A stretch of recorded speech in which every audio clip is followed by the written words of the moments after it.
আসসালামু আলাইকুম দেশ ও প্রবাসী ভাইরা যে যেখান থেকে দেখছেন তাদের অভিনন্দন আর শুভেচ্ছা। চ্যানেলটা সাবস্ক্রাইব না করলে সাবস্ক্রাইব করে রাখবেন আর নিত্য নতুন ভিডিও পাওয়ার জন্য বেল বাজিয়ে রাখবেন। তো চলুন সুন্দরী আপু কিসের জন্য প্রতিবেদন সামনে আসছে, আজকে জীবনের কাহিনী তুলে ধরবো। সামনে যে স্ক্রিনে ছবিটা দেখতেছেন সেই আপুটার আজকে তার জীবনের কাহিনী বয়সের মাধ্যমে তুলে ধরবো। তো চলুন কথা বলে আসি। আসসালামু আলাইকুম আপু। ওয়ালাইকুম সালাম। আসসালামু আলাইকুম। ওয়ালাইকুম সালাম আপু, আপনার নাম কি? খাদিজা। তো আপনার দেশের বাড়ি কোথায়? দেশের বাড়ি নোয়াখালীতে। তো আপনার পরিবারে কে কে আছে আপু? পরিবারে দাদি আছে। আর কেউ নাই? না। তো আপনি এখন কি কাজ করেন? আমি পার্লারে কাজ করি। পার্লারে কাজ করেন? নিজের পার্লার? না, ওই যে মানুষের পার্লারে কাজ করি। কাজ শিখতেছেন না মাসে বেতন হিসেবে নিতেছেন? মাসে বেতন হিসেবে নিতেছি। ভাই বোন নাই? না। আচ্ছা, মা বাবা কি হয়েছে আপনার? মা বাবা ছোটবেলায় চলে গেছে, দাদির কাছে থাকি। দাদি ছোটবেলা মানুষ করছে? হ্যাঁ, দাদি ছোট থেকে মানুষ করছে। আচ্ছা, তো দাদির স্বামী নেই? না।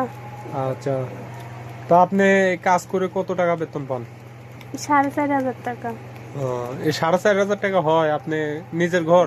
নিজের ঘর না ভাই, ঘর ভাড়া দিতে হয় মাসে 2,500 টাকা করে, আর 2,000 টাকা দিয়ে চলতে হয় কোনো মতন। তো কোনো প্রবাসী ও দেশি ভাইরা যদি টাইম টেবিল চায়, সময় চায়, আপনার সঙ্গে যোগাযোগ করতে চায়, তো কিভাবে করবে যোগাযোগ?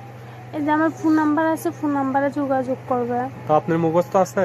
না, আমার মুখস্থ নেই। তো আচ্ছা, আপনার সঙ্গে যদি কোনো প্রবাসী ও ভাইয়েরা দেশি ভাইয়েরা যদি আপনার টাইম টেবিল চায়, সময় চায়, সরকারি অফিসে কাজ করে, এমনকি প্রবাসী ভাইরা অনেক বিজি থাকে, তাদের ওয়াইফ থাকে, বাচ্চা কাচ্চা থাকে, তাদের যদি বিবাহ করতে চায়, তারা বিবাহ করতে চাইলে কি আপনি বিবাহ বসবেন? অবশ্যই বসবো, কেন বসবো না। আচ্ছা, তো আপনার নাম্বারটা আপনি বলতে পারবেন, দেখে বলতে পারবেন? না, বলতে পারবো না, আপনি বলুন। আচ্ছা, তো দর্শক ভাইদের উদ্দেশ্যে আর কিছু বলবেন? দর্শক ভাইদের উদ্দেশ্য খারাপ কেউ কথা বলবেন না, সবারই ঘরে মা বোন আছে।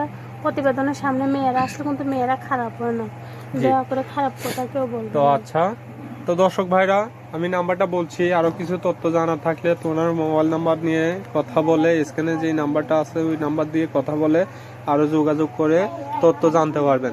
তো চলুন ওনার নাম্বার আমি বলে দিচ্ছি, 01930953221।